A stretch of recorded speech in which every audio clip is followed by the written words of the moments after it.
মেয়েটি তো আর ফিরে আসবে না। ওর নামে যদি আপনারা কিছু করতে চান করতে পারেন, যা টাকা লাগবে আমি দেব। হ্যাঁ, আমরা 10 লক্ষ টাকা তো দিতেই পারি পরিবারকে। গোল্ড মেডেলিস্ট হতে চাই, স্নাতকোত্তর পরীক্ষায় প্রথম হতে চাই। নাইট শিফটে যাওয়ার আগে একরাশ স্বপ্ন নিয়ে নিজের ডায়েরিতে এমন কথাই লিখেছিলেন মৌমিতা। কিন্তু ওই নাইট শিফটটি যে তার জীবনে এরকম অভিশপ্ত রাতে পরিণত হবে তা যেন কল্পনাও করতে পারেননি। মৌমিতা দেবনাথ ছিলেন কলকাতার আর.জি. কর মেডিকেল কলেজ হাসপাতালের একজন চিকিৎসক। কলকাতার কাছে শহরতলির সোদপুর এলাকার একটি অতি সাধারণ নিম্ন মধ্যবিত্ত পরিবারে মেয়েটি নিজের স্বপ্ন পূরণের জন্য কঠোর পরিশ্রম করে এই জায়গায় এসেছিলেন। আর্থিক ক্ষতিপূরণ আমার মেয়ের জন্য, মেয়ের লাইফের বিনিময়ে যদি আমরা টাকা নেই, আমার মেয়েটা খুবই দুঃখ পাবে। সেটা তো আপনাকে আমি বলেছি, যদি কোনো বিচার পাই অবশ্যই গিয়ে আমরা বলেছি নবান্নকে নিয়ে আসবো। আমরা যা বলেছি আইনগত ব্যাপার, সেগুলো তো প্রকাশ্যে বলার নিষেধ আছে না, সেগুলো তো বলা যাবে না। পয়েন্ট রেকর্ড করেছে এবং লিখিত সমস্ত যত ক্লু আছে আমাদের কাছে সেগুলো ওরা লিখিত নিয়ে গেছে।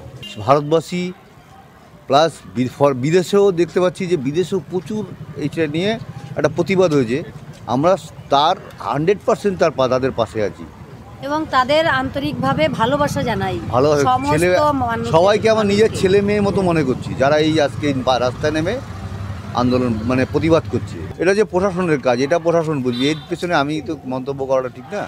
এটা বিচার বিভাগের একটা বিষয়। আপনার যে এভিডেন্স আছে তাতে আমরা আসামিকে যদি ক্রিমিনালকে বের করতে পারি, অবশ্যই তার চরম শাস্তি হবে। গত 8 আগস্ট রাতে টানা 36 ঘন্টার অনকল ডিউটিতে ছিলেন তরুণী এই চিকিৎসক। রাতে প্যারিস অলিম্পিকে জ্যাভেলিন থ্রোর ইভেন্ট টিভিতে দেখে এবং অনলাইনে আনানো খাবার সহকর্মীদের সঙ্গে খেয়ে 4 তলার পার্মোনোলজি বিভাগের সেমিনার হলে কিছুক্ষণের জন্য বিশ্রাম নিতে যান তিনি। কিন্তু অত্যন্ত মেধাবী এই শিক্ষার্থীর সব স্বপ্ন ভেঙে চুরে নৃশংস অভিজ্ঞতার সম্মুখীন হতে হলো ওই রাতেই। নাইট ডিউটিতে দায়িত্ব পালনকালে পাশবিক নির্যাতন ও ধর্ষণের পর হত্যা করা হয় কলকাতার আর.জি. কর মেডিকেল কলেজের এই শিক্ষানবিশ চিকিৎসক মৌমিতা দেবনাথকে। 31 বছর বয়সী ওই তরুণীর দেহের ময়না তদন্তে চরম যৌন লাঞ্ছনার প্রমাণ মিলেছে। কিন্তু কর্তৃপক্ষ গোটা ঘটনাটি ধামাচাপা দেওয়ার চেষ্টা করছিল। এমনকি স্বয়ং পশ্চিমবঙ্গের মুখ্যমন্ত্রী নিজেও মাত্র 10 লাখ টাকা দিয়ে বিষয়টা লোপাট করে দেওয়ার প্রস্তাব করেন। একজন নারী হয়ে আর একজন নারীর সম্মানকে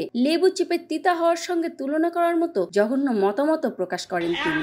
মিথ্যে কথা বারবার বলতে বলতে লেবু কচলালে যেমন তেতো হয়, লেবু যত কচলাবেন রসটা বেরিয়ে যাওয়ার পর যদি আপনি লেবুটা বারবার কচলান, সেই লেবুটা কিন্তু তেতো হয়ে যায়। মেয়েটি তো আর ফিরে আসবে না। ওর নামে যদি আপনারা কিছু করতে চান করতে পারেন, যা টাকা লাগবে আমি দেব। হ্যাঁ, আমরা 10 লক্ষ টাকা তো দিতেই পারি পরিবারকে।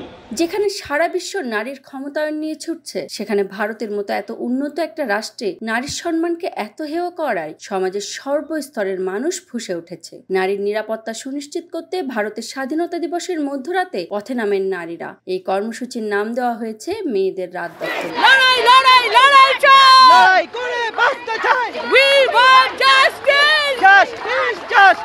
অনেক দিন থেকে এগুলো সহ্য করা যাচ্ছে, আর পারা যাচ্ছে না। আর কর্তৃপক্ষ সবাই মিলে যারা জড়িত, এখানে কোনো রাজনৈতিক অরাজনৈতিক কোনো ব্যাপার না, যে জড়িত আছে আর যারা যারা আড়াল করছে প্রত্যেকের যেন উপযুক্ত শাস্তি হয়। We want only justice, that's it.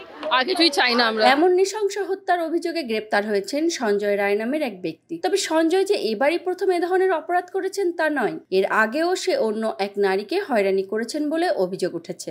নারী দেহ নিশ্চয়ই কোনো পণ্য বা খেলনা নয় যার মূল্য নির্ধারণ করা হবে। এটা পুরো নারী জাতির সম্মানহানি, এটা সমাজের দুর্বলতা। তাই এই ঘটনায় প্রকৃত দোষীদের আড়াল করা হচ্ছে কিনা, ধৃত সঞ্জয় ছাড়া আরো অন্য কেউ এই অপরাধে যুক্ত আছে কিনা, সামাজিক যোগাযোগ মাধ্যমে ও চলমান আন্দোলনে এসব প্রশ্ন বারবারই ঘুরে ফিরে আসছে। আর এই ঘৃণ্যতম অপরাধে জড়িতদের দৃষ্টান্তমূলক শাস্তি হবে এমনই প্রত্যাশা সবার। Kakoli Rani Saha, Voice of tiger.